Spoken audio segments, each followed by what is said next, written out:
Ahoj lidičky, dnešní video bude o tom, že neexistuje omluva pro násilí nebo zneužívání. Jelikož sama jsem si to zažila, ale taky i vnímám dle příběhů ze života, že máme prostě takový nutkání, takový vzorec, si říct, jasně, dneska na mě byl zlej, byla zlá, trošku mě ponížil, jo, možná došlo i na nějaké křičení, ale on měl vlastně hrozně špatný dětství, ono. A vlastně to bereme jako omluvu. My vlastně ospravedlňujeme a dáváme někomu právo na nás být zlý a zneužívat nás, protože ten někdo si prošel něčím zlým.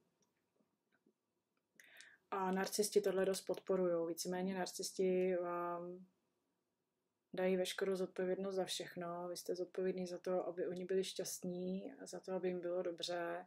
Vy sami jakoby neexistujete, vaše pocity, vaše nálady, vaše potřeby, to neexistuje. Ty jsi tady víceméně pro mě, ty jsi takový ten nástroj, který já jsem si do života přivedl a teď ty budeš plnit tu funkci a pokud ne, tak nemáš pro mě už vůbec žádnou cenu. Víceméně pro narcistu nikdo nemá nějakou cenu, jo? Je to opravdu patologický. Oni se nedokážou vůbec vcítit. Ale nejde jenom o narcisty, je to docela dost častý. A vlastně nikdo nemá právo vás zneužívat nebo používat násilí, jak citový, fyzický, spirituální, jako duchovní. Nikdo na to prostě nemá právo. Nikdo nebyl vytvořený víc důležitý než vy. Všichni jsme si rovní a vy tady máte taky svoje místo. A to je hrozně důležité si uvědomit, že vaše potřeby, vaše pocity, vaše nálady mají tady svoje místo a měly by být viděny.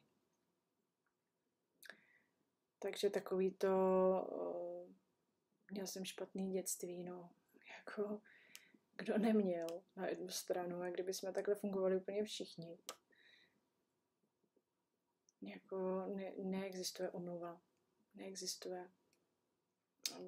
Dobrý je mít soucit, ale neplijte si soucit jako na úkor sami sebe.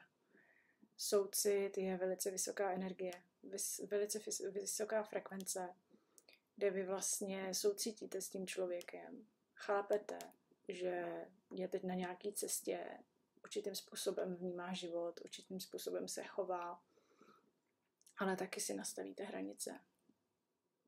Není to o tom, jdu tě zachránit a budu ti tady dělat otroka, abys ty se měl líp. Vlastně ani té duši vůbec nepomáháte, protože ta duše sem přišla a vybrala si svoje rodiče, aby se něco naučila.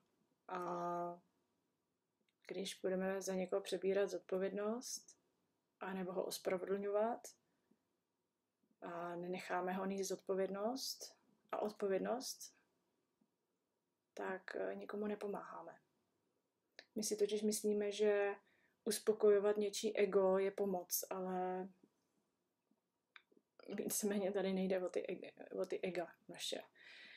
Úkolem je, vlastně život nám nastaví zrcadlo a ono to ego, když se to povede, tak se trošku jako rozpadne, otevře a my zjistíme, že nejsme jenom mysl a ty podmínky, co do nás společnost docela dobře naprogramovala, ale že jsme něco mnohem víc. A každá životní zkouška, ať už je těžká jakkoliv, nám tu možnost dá, záleží na našem přístupu a taky jako samozřejmě zdrojích a pomoci. A pokud můžu mluvit sama za sebe, já jsem byla neuvěřitelným peklíčku, kdy to zrcadlo přišlo úplně ze všech stran a vzalo mi to úplně všechno. Úplně všechno. I identitu. A z toho se vyhrabat.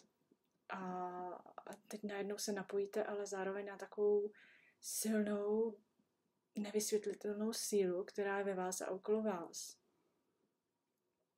A samozřejmě mozek taky chce přežít, že jo? Takže teď všechno to začne pracovat a hrabat.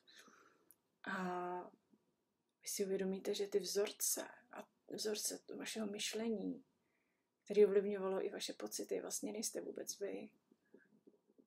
A díky Bohu za tu šílenou situaci, co se mi stala, jelikož bych nikdy nebyla tam, kde jsem teď. A ne každý má takový přístup.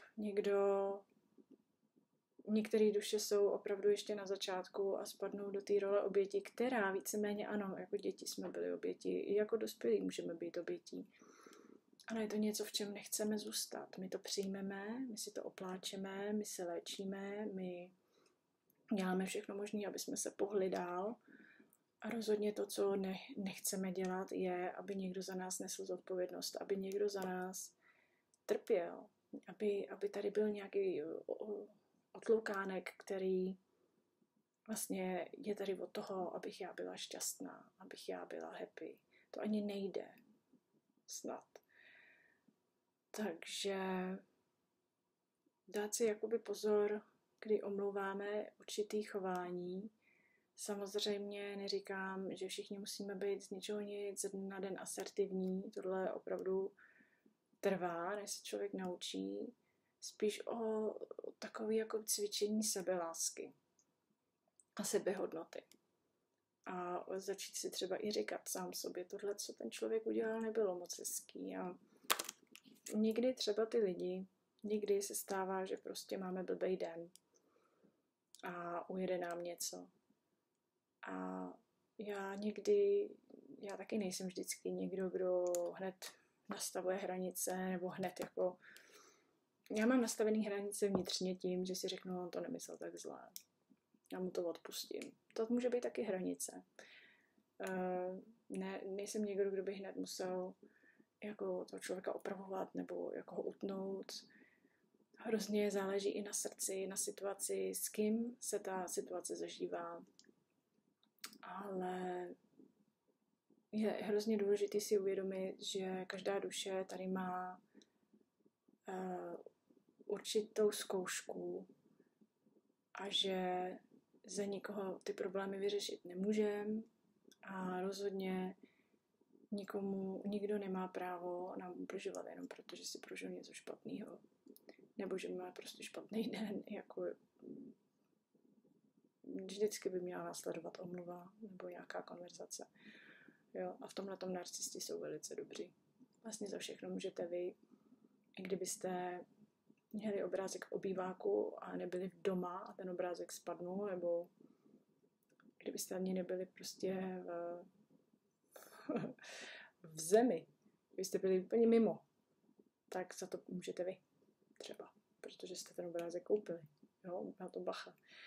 Takže dnešní video já bych chtěla jenom, abyste se zaměřili na to, jestli lidi omlouváme až moc za to, jak se k nám chovají jen proto, že víme, že si prožili něco špatného. Protože ten správný způsob je vzít zodpovědnost sám za sebe a samozřejmě dělat to, co můžeme. Jsme všichni lidi, to neříkám, ale neházet naše břemeno na druhý. A možná to můžeme dělat občas i my, jako jo. Ale opravdu ta role obětí, ona bere hodně i sílu. Jak tomu člověku, tak i vám. A může to být i taková manipulační technika víceméně. Já jsem si prožil něco špatného prostě. Teď všichni musíte chodit po špičkách. Jo, takže tohle bude krátký video, docela dost jakoby přímá zpráva. Žádný omluvy pro zneužívání či násilí neexistují. A pokud jste byli zneužívaný, anebo jste si to zažili jako děti, tak tenhle program ve vás je. Uvědomit si, že nikdo nemá právo na vás být zlej, nikdo to právo nemá. To, že to lidi dělají, to neznamená, že na to mají právo. A začít v sobě pozorovat tyhle ty vzorce a možná i strach a začít s tím pracovat a nenechat ty lidi a neomlouvat je. A spíš si pomaličku jít do té sebelásky a říct si, takhle ne. Já jsem se nenarodil proto, abych tady někoho uspokojoval, bral na sebe vinu a nechal do sebe kopat. Jenom protože ty máš v sobě nějaký vzorec a nastavení, že to je v pořádku. Jo? Tak, děkuju za to, že jste se na mě podívali a ráda zase budu sdílet. Mějte se hezky.